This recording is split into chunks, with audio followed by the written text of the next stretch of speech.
back, America. I'm Hugh Hewitt. Senator Deb Fisher represents the great state of Nebraska.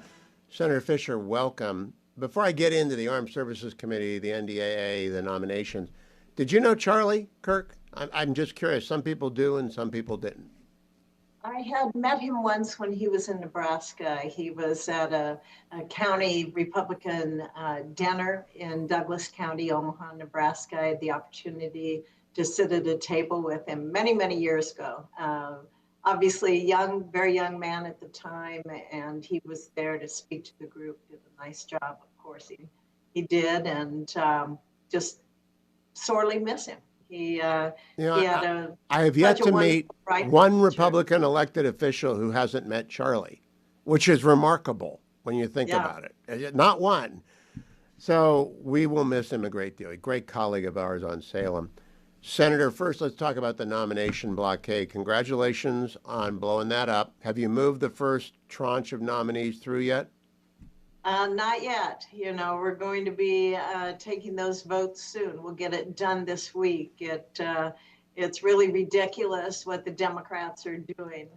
Some numbers that are out there. President Obama, in his first 200 days, he had 292 nominees confirmed by voice vote.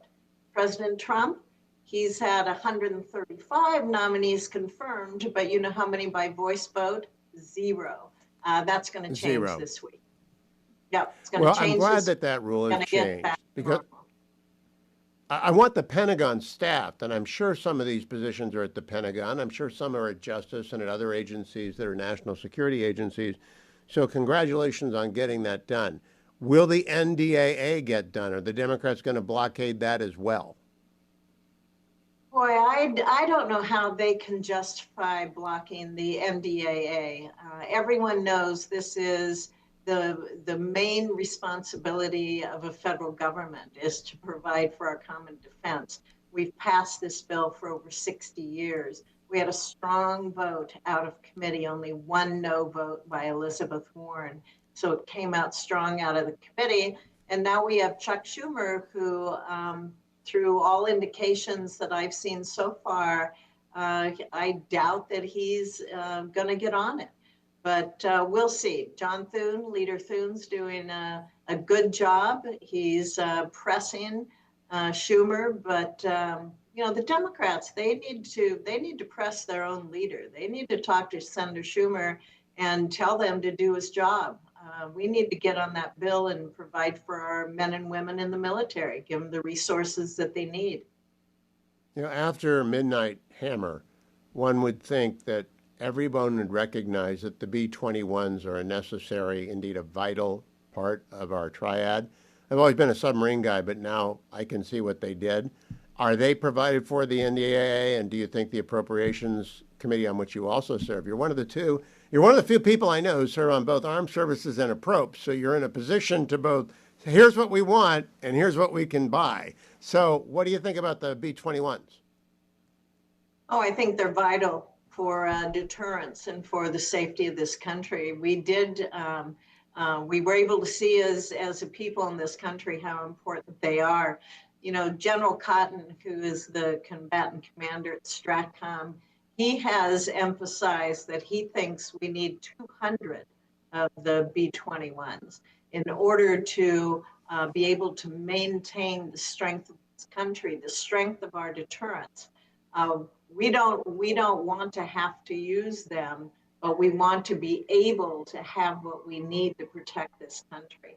So I am a strong supporter, you know, Hugh, of our nuclear deterrent, of the triad, to make sure that we have what we need for our homeland to protect it, but also as an umbrella for our allies. And to deter what is an increasingly aggressive Russia and a sinister China. So, Senator, we're looking at a Schumer shutdown. Senator Collins chairing appropriations, you're on there with her. Is there anything that can be done other than the political damage that has to be visited upon Chuck Schumer if he shutters the government? Yeah, I mean, it will be on his shoulders. It will be on the shoulders, the heads of the Democrats here in the United States Senate. You know, we're watching the House now working on a CR, short-term CR, to get over here to the Senate. And we have already seen no indication that we're going to have any kind of support and bipartisan work on not just passing the CR, but also to move ahead then on appropriations bills. I don't know why the Democrats put up with him as a leader.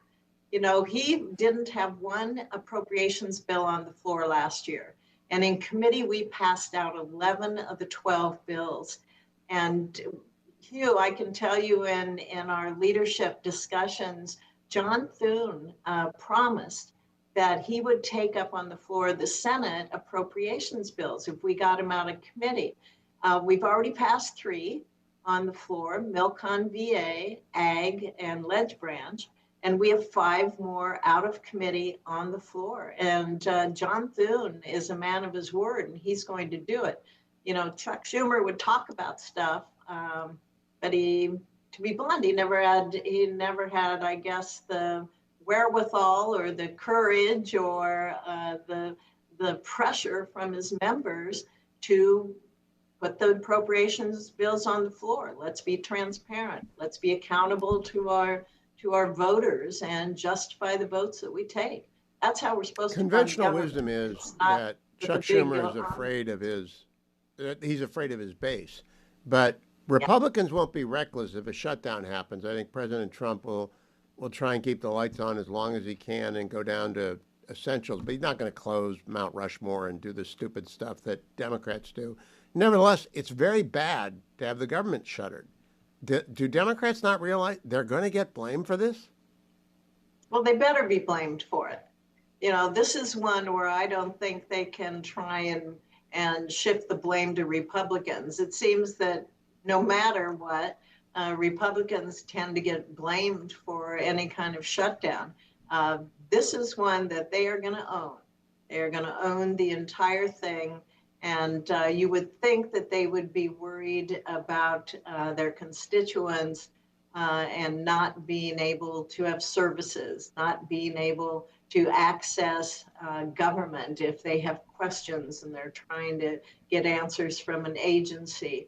It's very reckless, I think, of the Democrats in this day and age when we face so many threats from Russia, from China, from Iran, from North Korea.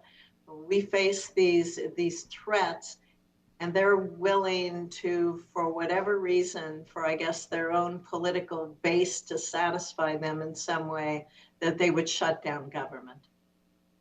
Well, it looks like we're headed that way, and I appreciate your giving us the update, Senator. And my best to the Nebraska Bid Red until you meet up with the Buckeyes. I'll talk to you after that at some point, but thank you for joining me today. Thank you. Don't go anywhere, America. I'm coming right back on the Hugh Hewitt Show.